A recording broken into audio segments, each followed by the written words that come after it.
Hi, I am Cager through a window, and today I'm going to be reviewing the Rev'it Kryptonite Gore-Tex gloves.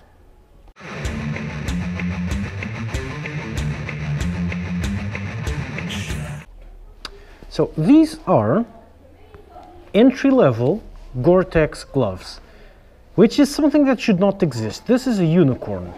It's like saying a Ferrari for the masses or a luxurious Lada. Entry-level and Gore-Tex don't really mix. So what are these? These cost 130 euros. And these are full Gore-Tex gloves, winter gloves. So just out of that, that is absolutely awesome. Any Gore-Tex you put on any equipment makes it about $100 more expensive.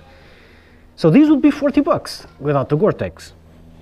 In theory. In practice, not really, but you get the point. So let's check these out.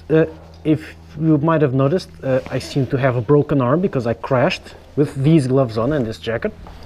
And the gloves came out absolutely fine, even though I grabbed a broken window through which I had just flown through. So they are absolutely fine. So let's see, what are these? As I said, these are actual proper Gore-Tex, and Gore-Tex is the waterproof membrane which is inside here, which will keep you dry. It's guaranteed, lifetime guarantee, so these will never leak. Okay, scratch that. In this particular case, they will leak from this top part, but I'll get to that later. But these are actual Gore-Tex gloves, leather and textile gloves. Leather on the palm and textile in the back. So let's go with a bit more detail. So, going here on details, you have front to back on these ones.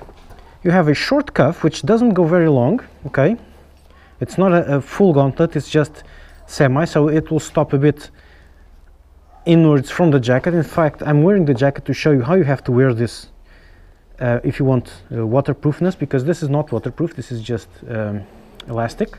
So there's no Gore-Tex in here, it starts from here forwards.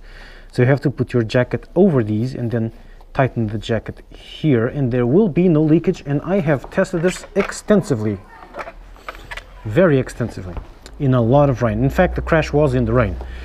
So after that, you have a bit of normal cloth, perfectly regular. You have a reflective surface here which says Rev'it, and then you have stitching in a bit thicker cloth which is ripstop, which will stop rips from spreading around. Bit useless in motorcycle gear because you have rips here, it's time to replace it, whatever.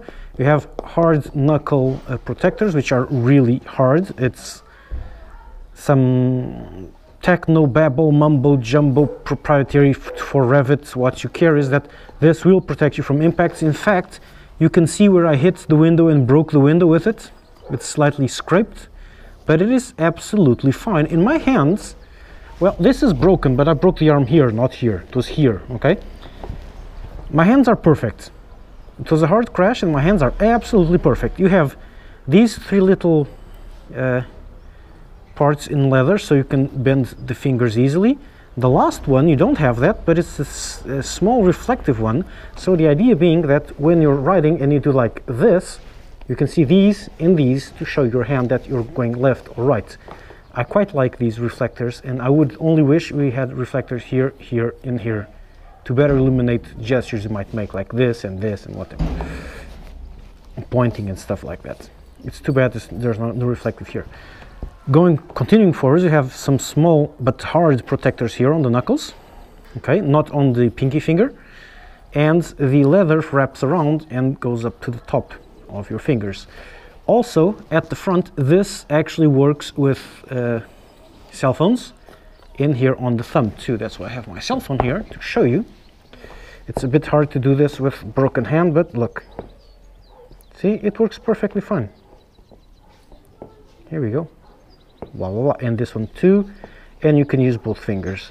So this works with cell phones, which is a good improvement over all of their gloves. Other manufacturers are starting to do this too, but this is an entry-level Gore-Tex glove which has all these features. Plus, the inside is leather, full leather on the inside, with a lot of stitches here at the front to make sure it doesn't start breaking apart, which these are usually the two fingers that start getting destroyed.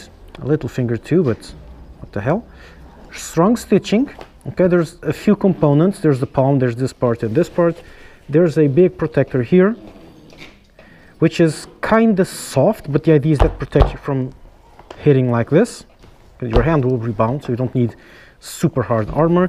You've got another protector here from impacts like so, like this. Again, I broke my hands when the handlebar shifted and just went out, and then I slammed into the van with this part and this.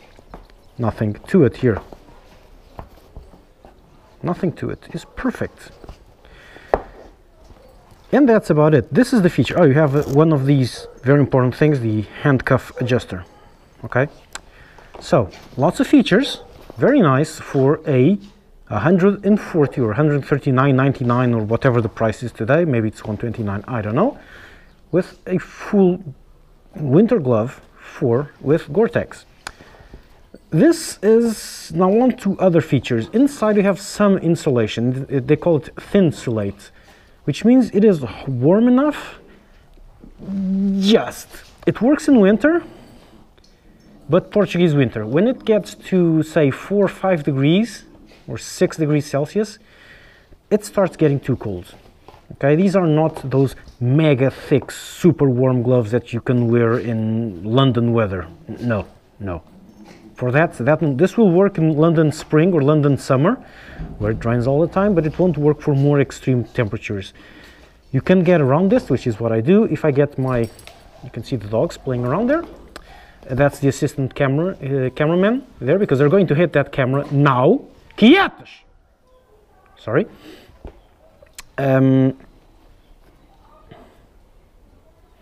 Okay, so now what I do is that I warm up the rest of the body to keep myself warm, and so the gloves, the coldness on the gloves isn't that bad. They're not cold, they're just not warm enough for extreme cold, like near freezing temperatures. They just will not work. Okay, that's the thing. On the other hand, they will work fine in springtime, even in slightly warmer weather. Say you're going to on a big ride, like a big excursion in the summer where it might rain or it might get a bit chilly. You bring these along.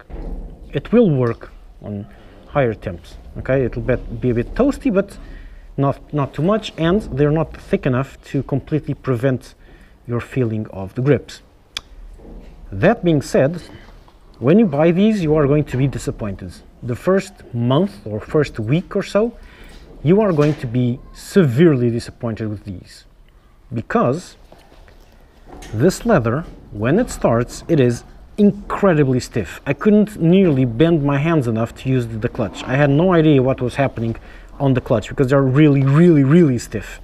They have to get broken in. You have to use them a bit so these lines appear, which is where they start bending, because when they come out of the box, this is perfectly straight, and the leather, it needs to crack, so you can actually bend the hands.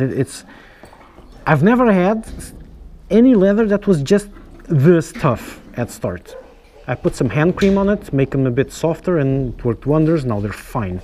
Another little catch, that's a bit me, I have slightly short fingers, which makes fitting for gloves a bit complicated, and on these it was a nightmare.